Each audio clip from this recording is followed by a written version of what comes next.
y Promoción del Desarrollo DESCO de Lima, Perú, con el tema Espacios Públicos en la Ciudad Popular, Reflexiones y Experiencias desde el Sur de Lima.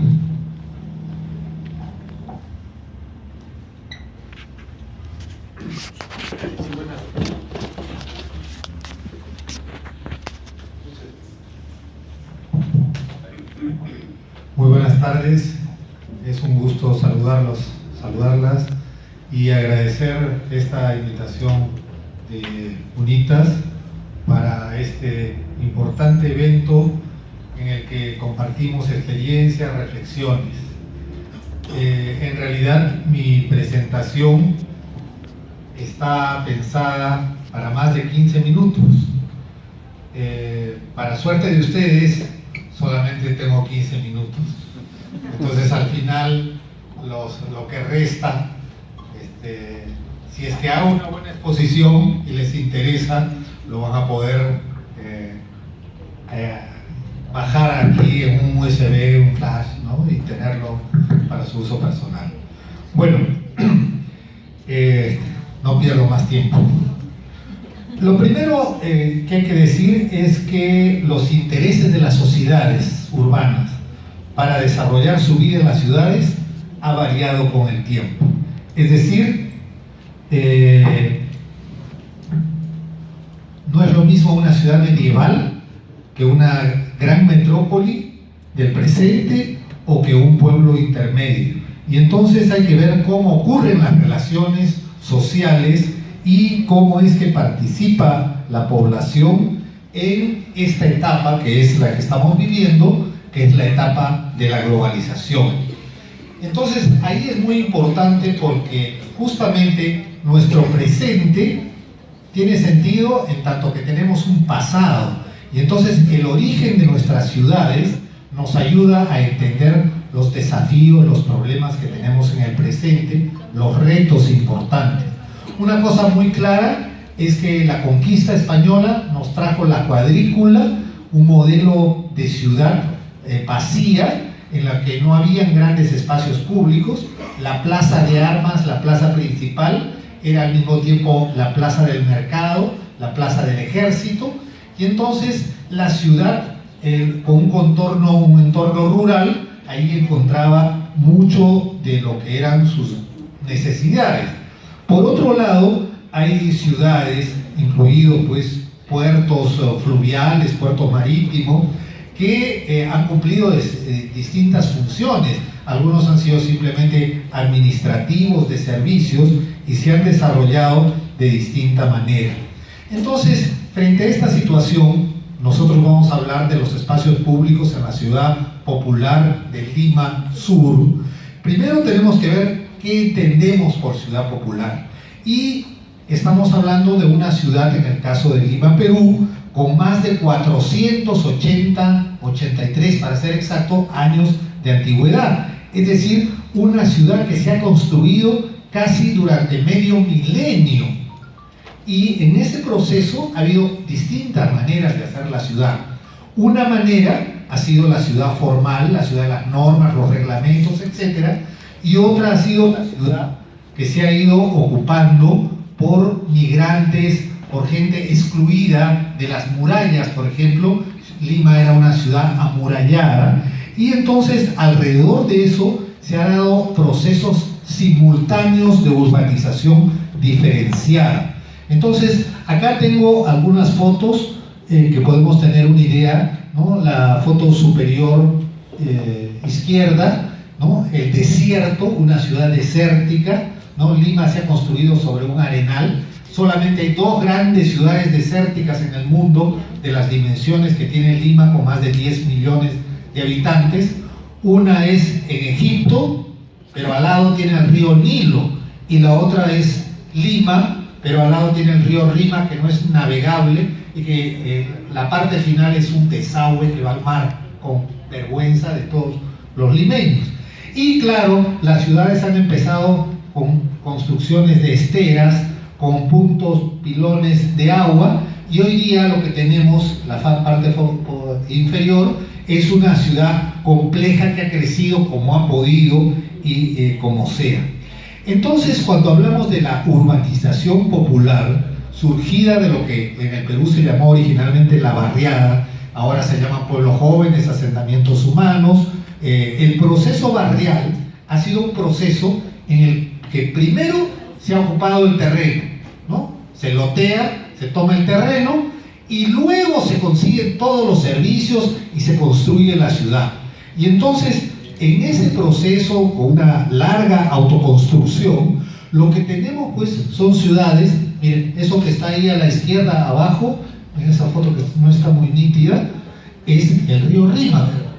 Ese es el río Rímac, en uno de sus trazos a 2 kilómetros, 3 kilómetros de llegar al mar, saliendo del centro de Lima, pasando por los barrios que llevan hacia el Callao. Ese es el río Rímac.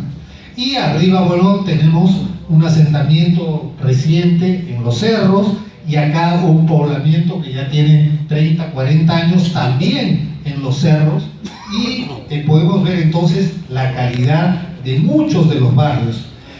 Junto a eso está lo que nosotros conocemos como la urbanización convencional, es decir, donde es la ciudad tradicional, que se habilitan los suelos, se construyen las viviendas, se identifica y se habita. En esta ciudad formal, más bien, es donde se han producido a veces deterioros, ¿no?, de conventillos, de lo que llamamos la tuburización.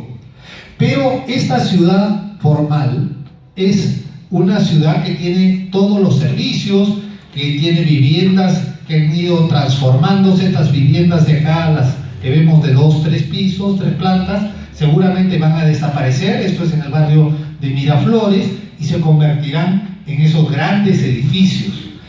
Pero nosotros estamos viendo que esta doble dinámica de hacer ciudad, la ciudad de los pobres por autoconstrucción, con ocupación de terreno, y por otro lado, la ciudad formal, responde a una política de dos caras. Una política de dos caras en la que el Estado, para un sector, le da financiamiento, normas, exigencias, reglas, y para otro, vean ustedes cómo lo hacen. Nosotros le damos el terreno, ustedes son creativos, imaginativos, ahorrativos, y ya verán cómo hacen. Entonces no hay ni siquiera asistencia. Pero los barrios populares han ido cambiando justamente por este esfuerzo, y el resultado de ese proceso es un resultado de que esta urbanización espontánea se ha ido convirtiendo con el tiempo en ciudad. Pero es una modalidad de hacer ciudad donde se han ido completando los espacios. Entonces veamos en estas fotos, ¿no?, como en la foto inferior izquierda, ¿no?, es un asentamiento con viviendas de estera. La de inferior izquierda son casitas de madera, ¿no? Las otras son casas que también están en las partes altas de los cerros, y algunos inclusive son terrenos privados que se adquieren, pero como no hay ninguna asistencia, no hay ningún crédito, no hay ningún apoyo de parte del Estado, se hacen a través de procesos largos y complicados. Entonces estamos hablando de una urbanización forzada. Una urbanización forzada que en los años 60, 70, 80 movilizaba grandes sectores de población que eran loteadores, ocupantes de estos terrenos, y que presionaban al Estado para obtener los servicios de energía eléctrica, transporte, agua potable, pistas, escuelas, centros de salud. Pero eso ha ido cambiando con el tiempo, porque esa parte de la ciudad se ha ido consolidando, y los nuevos asentamientos son ahora asentamientos en las puntas de los cerros, y son grupos muy pequeños de 10, 5, 15 familias, que cuando van al municipio los pasean, les dan una vuelta y le dicen vuelva por usted mañana, y entonces no hay esa capacidad de presionar. Pero en esta ciudad hay un negocio inmobiliario de inversiones importantes, y eso tiene que ver con el papel que cumple el Estado. Y el Estado tiene esfuerzos de planificación urbana, pero planificación que solamente está en los papeles. Y las políticas de vivienda del Estado consisten básicamente en facilitar la construcción de edificios privados de departamentos, la promoción de la industria inmobiliaria y créditos hipotecarios de la banca privada, no para los sectores populares. Entonces, lo que tenemos es al mismo tiempo una ciudad que tiene todos los servicios, todas las construcciones, toda la habilitación de grandes edificios como la zona financiera de San Isidro, que ven en la parte superior izquierda, pero simultáneamente se están construyendo sobre gomas de ruedas de automóvil, de llantas, como decimos nosotros allá, viviendas de maderita, que son kioscos prácticamente, en un sitio que se ve favorecido porque no llueve, el clima de Lima será frío, será húmedo, pero no llueve, y entonces son viviendas muy precarias que pasan años sin tener agua potable con redes, que pasan por ahí las grandes redes de electricidad, pero que son para darle electricidad a la ciudad formal, y ellos abajo a veces pasan 10, 15 años sin tener instalaciones formales de energía eléctrica, simplemente están robando la luz, ¿no? O adquiriendo la luz. Entonces, eso ha aumentado la segmentación, la marginalidad. Este aumento de la segmentación, de la marginalidad, ha llevado a un tema que es el espacio público en disputa.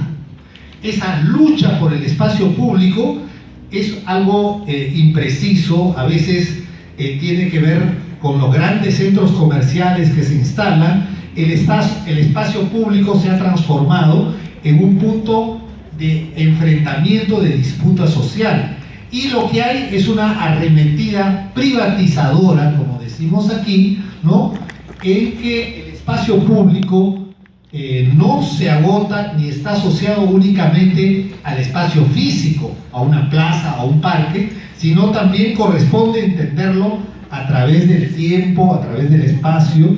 Y claro, en los barrios uno puede decir, ahí hay una losa, ¿no?, una losa para jugar fútbol, ¿no?, y ahí estamos asentamientos, y uno dice, ese es el espacio público.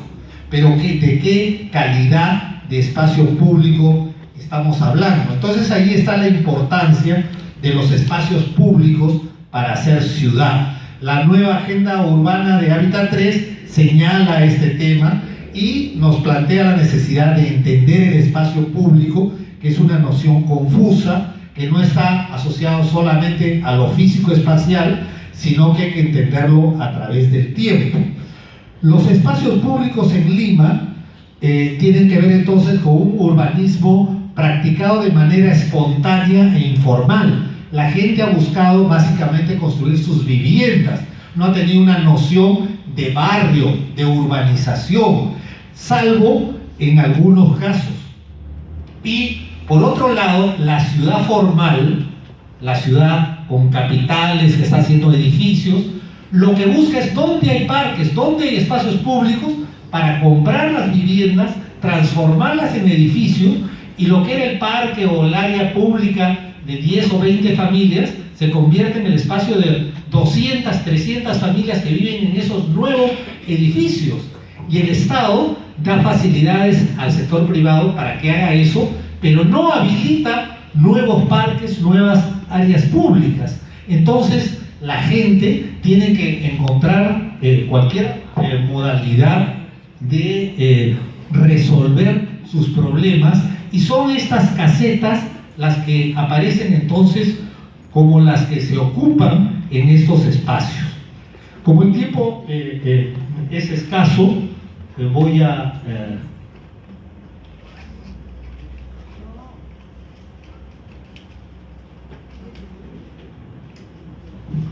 ir a un ejemplo. Esto es el barrio del distrito, ahora, de hace varios años, de Villa El Salvador. Aquí lo que tenemos son una planificación que por una de las poquísimas veces en la historia del Perú se hizo y se habilitaron espacios. Y entonces los espacios públicos hoy en día no son como los de Villa El Salvador, sino solamente son escaleras construidas como accesos y que responden a soluciones espontáneas. Entonces, en este mundo de globalización de ciudadanos, el primer lugar de socialización queda reducido a la tecnología, a los celulares, a los teléfonos, y el recorrido entre espacios, la accesibilidad a ir en micros, en ómnibus, pasar 2 horas, 3 horas. Entonces, la idea de sociabilidad ha ido cambiando y el uso del espacio también. Entonces, en el caso de Lima Sur tenemos procesos desordenados de urbanización, y en esos procesos desordenados de urbanización, en Villa El Salvador, a comienzos de los 90, empezó a haber un cambio, y ese cambio fue posible porque tenía áreas entre las avenidas para habilitarlas, para hacer parques. Y en los años 90 se dio una circunstancia de atentados terroristas que fueron simultáneos a 2 zonas. Una zona como la de Miraflores, frente al mar, con esta calidad de espacio, y otra en Villa El Salvador. Entonces, en Villa El Salvador y Miraflores se hermanaron contra el terrorismo y tuvieron relaciones muy cercanas. En ese proceso se vio que había una nueva dimensión para el debate y para la agenda, y era generar espacios públicos, que lo había generado Miraflores. Y entonces en la agenda entró las áreas verdes, en la agenda pública, y de esa manera en Villa El Salvador empezaron entre las avenidas a habilitarse zonas con plantas de tratamiento de agua servida de los propios vecinos, de aguas negras, para poner verdes esas áreas. Es decir, cambió el concepto en una situación de crisis urbana, en una ciudad en el desierto, en la que las áreas verdes, los verdes están en las zonas planas, pero no en los cerros. Y entonces hay una demanda nueva. Para terminar, solamente unas cuantas conclusiones. En ese escenario urbano es importante reconocer el rol de algunas vanguardias que en la actualidad reclaman nuevos derechos centrados en la defensa de los espacios públicos, en la ampliación, en el mantenimiento, en la calidad. Se ha sumado eso a las luchas clásicas, ¿no? Que podemos hablar de los derechos laborales, el derecho a la vivienda, la inclusión de los analfabetos, los servicios urbanos, la educación, la salud, etc. Y entonces lo que tenemos hoy día son esfuerzos por ganar áreas verdes, por familias que viven, eso es por dentro de esas casitas de madera que veíamos. Ahí están 2 camas, una muñeca colgada en la pared, y entre las maderas pasa el aire, ¿no? Estamos hablando de una casa, estas en los cerros, pero ahora se generan nuevos espacios públicos.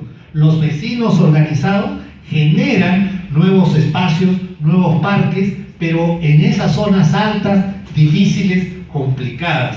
Entonces, el tema de los espacios públicos tiene que ver con la construcción de ciudadanía. Y acá, cuando estamos hablando de ciudadanía,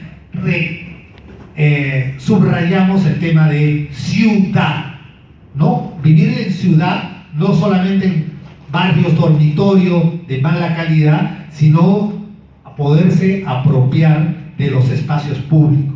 Y eso significa la necesidad de organizar a la ciudadanía, y la organización es fundamental, y que las políticas públicas, por otro lado, se abran a los intereses colectivos y no a los grupos que defienden solamente los intereses inmobiliarios, y que construyen alrededor de las áreas verdes, de las áreas públicas, de los parques, de las zonas mejor habilitadas, restando el espacio al densificar en la ciudad para áreas nuevas. Entonces debieran haber este tipo de políticas, y para eso es importante trabajar y discutir en temas como los planes de desarrollo, los planes regionales. Mil disculpas por haberme excedido unos minutitos. Muchas gracias.